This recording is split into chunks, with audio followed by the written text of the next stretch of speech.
Section 1. The Whisper That Changed Everything. I never thought I'd be the kind of woman who strays. If you asked me 2 years ago, I would have told you my marriage was solid. Predictable, yes, but safe. I married my college sweetheart. We built a quiet life together. Shared groceries, long commutes, Netflix every night.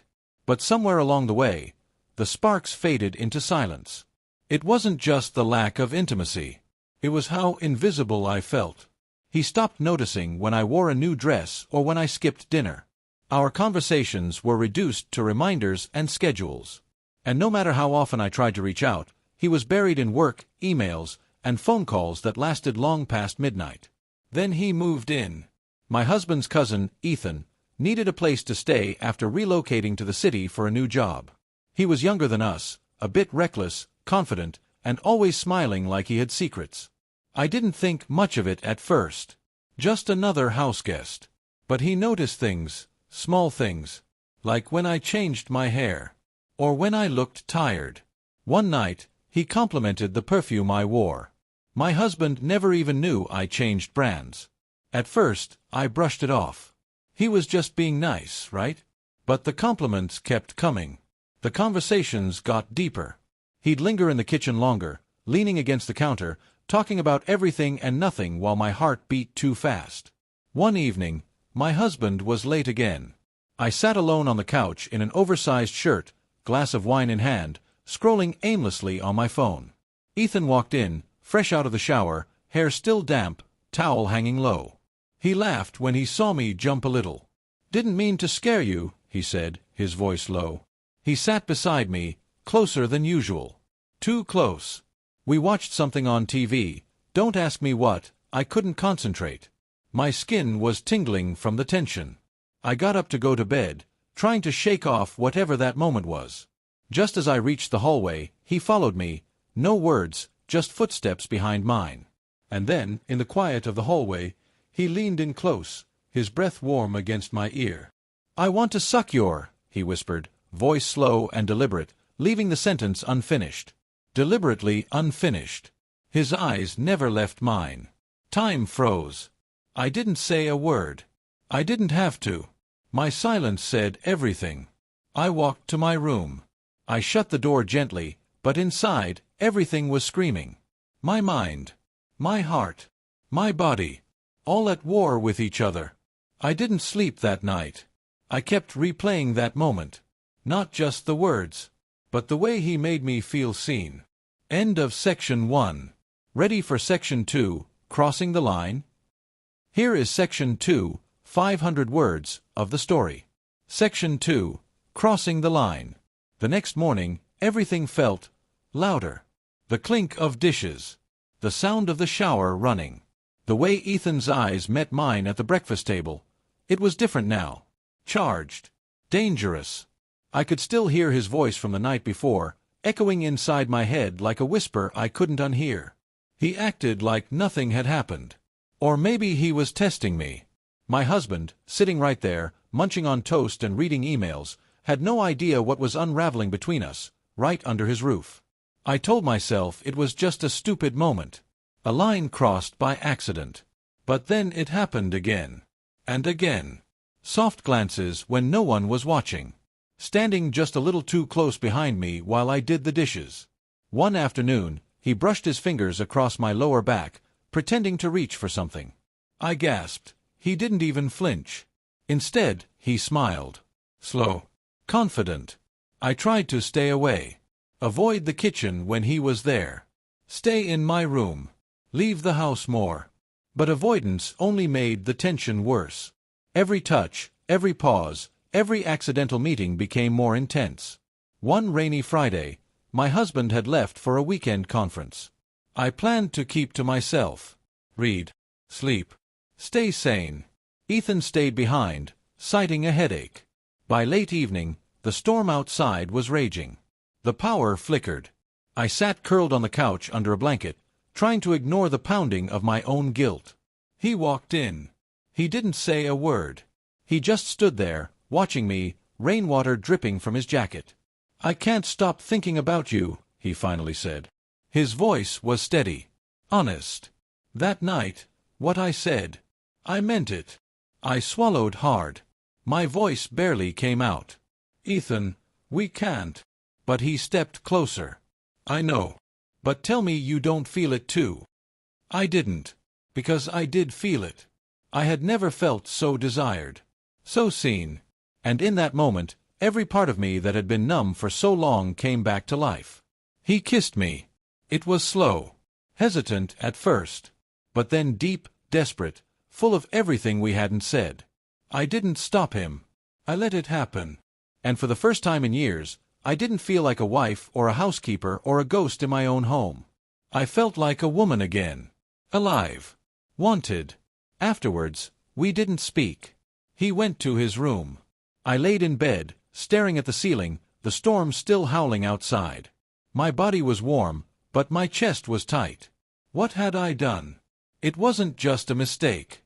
It was a choice. And I had crossed a line I couldn't uncross. There was no going back. Only forward, into whatever this was becoming. End of Section 2. Shall we move on to Section 3, Lies and Whispers? Here is Section 3 of the story. Section 3, Lies and Whispers. Narrated in first-person perspective. After that night, everything changed. I wore guilt like perfume, subtle, lingering, always present. I moved through the house with extra caution. Spoke softer. Smiled less. My husband didn't seem to notice, at least not right away. He was still drowning in deadlines, still glued to his laptop, still barely present. But Ethan noticed. He started texting me during the day. Little things. Thinking of last night. You looked beautiful this morning. Can't stop imagining you. Every message made my heart race, not from romance, but fear. Paranoia. What if my husband saw one of them? I deleted them all, obsessively. I changed my phone password. Started locking it. I became someone I didn't recognize, someone who jumped when doors opened too quickly, who lied with ease, who lived on edge. Still, I kept going back. Every time I swore, this is the last time, I'd find myself in his arms again. It wasn't just the physical pull. It was the way Ethan made me feel like I mattered. Like I was still someone worth wanting. But things started to shift. He grew bolder. Less careful. He'd sneak touches when my husband was in the next room. One night, he kissed my neck as I passed him in the hallway, just seconds before my husband came up the stairs. I froze. Ethan laughed. Like it was a game. But to me, it wasn't a game. It was a slow-motion disaster. One afternoon, my husband came home early. I wasn't expecting him. I had just come out of Ethan's room, my hair messy, my pulse still racing. I turned the corner, and there he was, holding a grocery bag, staring at me with tired eyes. You look different, he said. I forced a smile. Just resting. He nodded slowly, but his eyes lingered longer than usual. I could see the doubt forming. After that, he started asking questions. Not directly, but in subtle ways. Have you been out today? You and Ethan seem to talk a lot. Why are you always on your phone? I lied. Again and again. Each lie stacked on the last like fragile glass. One wrong move and it would all come crashing down. And Ethan? He started changing too. He wanted more time, more attention. He'd get irritated if I didn't reply right away. Once, when I said we needed to stop, he got angry. You can't just use me when you're bored, he snapped. I was shocked. I wanted to yell at him, remind him that he started this, that I was the one risking everything. But I couldn't. Because deep down, I knew I wasn't innocent. I had let it happen. I had fed the fire. And now, the flames were getting out of control. The lies were choking me. The whispers were growing louder. And somewhere deep inside, I knew the truth was coming. Faster than I was ready for. End of Section 3. Shall I continue with Section 4, The Price of Desire? Here is Section 4 of the story. Section 4, The Price of Desire. Narrated in first-person perspective. It happened on a Tuesday. Just another ordinary day, until it wasn't. My husband had gone out to run errands. I thought I had time. Ethan and I were alone. Again. It wasn't supposed to happen, not that day. I had been trying to keep my distance, trying to end it. But he showed up at my door with that same smirk and all the right words. We didn't even make it to his room. And that's when the front door opened. I heard the keys. The soft creak of the handle. My heart stopped. My husband stepped inside, plastic bags in hand, and then dropped them. He stood there, frozen. His eyes scanned the hallway, where Ethan and I had just pulled apart. I could still feel Ethan's breath on my skin. My blouse was crooked.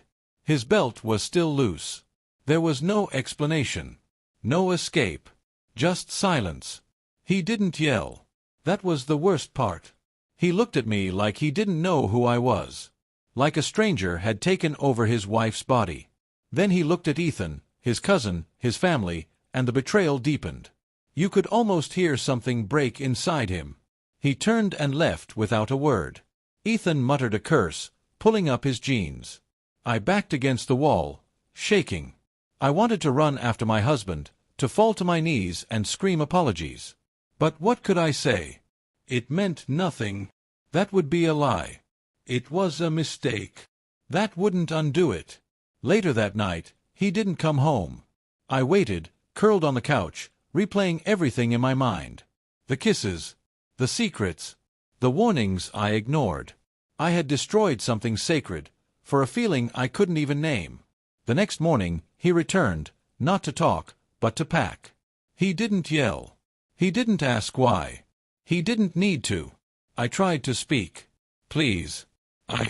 But he just held up a hand. Don't. That single word held more weight than all the arguments we never had. I stood there, helpless, as he folded shirts, boxed up shoes, and walked out of our life. Ethan was gone too. Left a note. No goodbye. The silence after was the loudest thing I'd ever heard. Days passed. Then weeks. I stopped checking my phone. I avoided mirrors. I barely ate. It wasn't just about being caught. It was about what I had become. The lies. The betrayal. The choices I made over and over again. I lost my husband. I lost myself. All for someone who never intended to stay. Now, when people ask why it happened, I don't have a neat answer. I was lonely. I was numb. I was selfish. Maybe all three. Maybe more.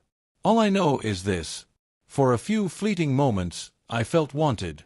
But in chasing desire, I lost everything that truly mattered. End of section 4. Story complete. White heavy check mark.